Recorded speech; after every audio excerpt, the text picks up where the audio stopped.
Hey guys, Jordan here, and in this video we're going to be talking about the variables to succeed as a real estate photographer. So let's get into it. All right, on my channel I talk about real estate photography, so if that's a topic you're interested in, then make sure to subscribe. Today's comment comes from Emmanuel Rodriguez. I made a video, is real estate photography a good business for 2023? And kind of sad, I guess you would say. But anyways, Emmanuel says, had to close my business, can't maintain a real estate photography business at all. Realtors want real cheap photos. In my area alone, so many people want to be real estate photographers, and I'm just so done with the ridiculous amount of competition. Honestly, if you're living in a small community like me, I'd say no. I'm honestly thinking about rejoining the military over creating a real estate photography business. Less money, I know, lots of work all the time, but right now real estate photography has been a bust. So man, a lot to unpack there. So yeah, I mean, honestly, there are a ton of variables to success as a real estate photographer. And you know, if you're having trouble getting customers or maintaining your business or making money, you basically got to sit down and have an honest conversation with yourself and go through each and every single variable to figure out, you know, where am I having the most trouble, right? Is it an effort problem, right? Am I not putting enough time, effort, and energy as a new real estate photographer to meet every single real estate agent in my community? Whether that's showing up to office, doing visits, sending emails, texting, phone calls. You can find real estate agent contact information. You know, that's one variable. Is my area, because he mentioned that his community is very small. I'm not exactly sure what the metro area is, but you know, you got to kind of look at it and see. I'm curious to know, you know, but I don't know. Let me know in the comments, Emmanuel, if you see this video. But what is the business opportunity in your area, right? Go on Zillow and outline the area that you're willing to service and see how many new listings went up in a given day.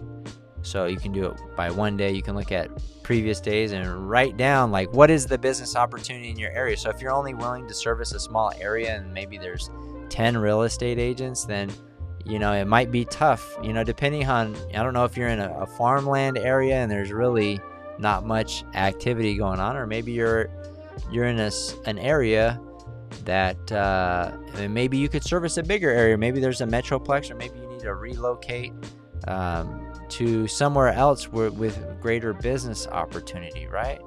But I will say, you know, depending on the area, you gotta see what the opportunity is. All right, sit down. Okay, this is the opportunity for my area. All right, what is my customer service? What does my customer experience look like? Are customers using me once and never using me again?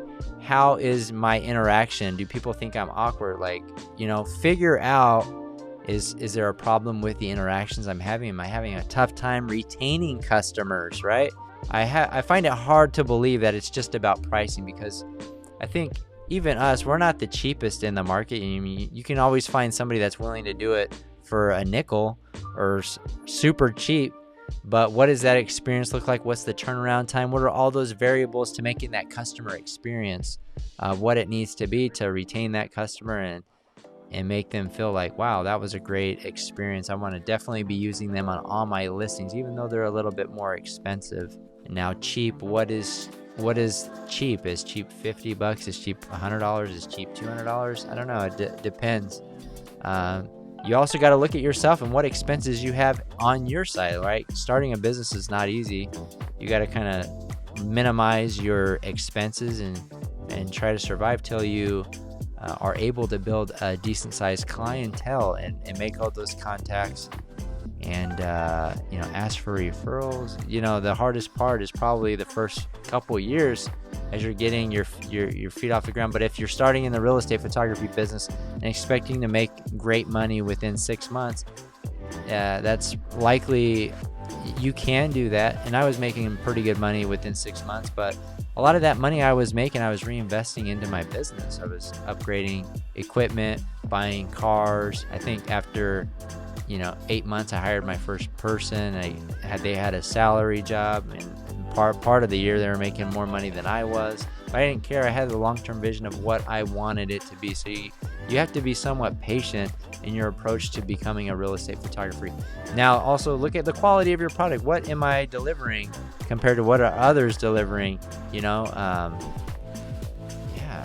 Am I only able to do 2 or 3 jobs a day because I'm very slow at it? Am I doing another job and I'm not available for when customers want me? That goes back to customer service, customer experience. So if you're not available when customers need you most, or maybe you prioritize something else other than your business, well, they're likely going to move somewhere else for somebody that takes their job seriously. Now, none of this is, I don't know the exact scenario that you're going through in your business, but I just wanted to kind of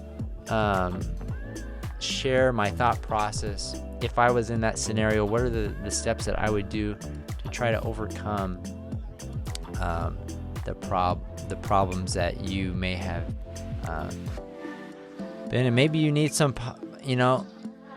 I remember when I started, I didn't have too much positive people saying, hey, because I came from banking and I was making pretty good money. Not many people were like, oh, wow, you're going to go do that. People are probably looking at me like I'm crazy, starting a real estate photography business versus leaving a nice, cushy, corporate America job. But they didn't know me or what I valued in life, So anyways, and also work ethic, you got to be willing to do a lot of things, get out of your comfort zone, get rejected along the way to success. There's no easy path to it. It's what's your pricing? Is your pricing correct? Anyways, I could go on forever with all the business variables that you have to consider when you're looking at overall business success. But anyways, I think there's a lot you can learn from what Emmanuel was talking about. And maybe you have some issues in your business and you need to sit down and figure some things out. So anyways, that's it for this video. Kind of long-winded, but I hope you got value out of it. If you did, hit the like button and subscribe if you haven't already. We'll see you guys on the next one.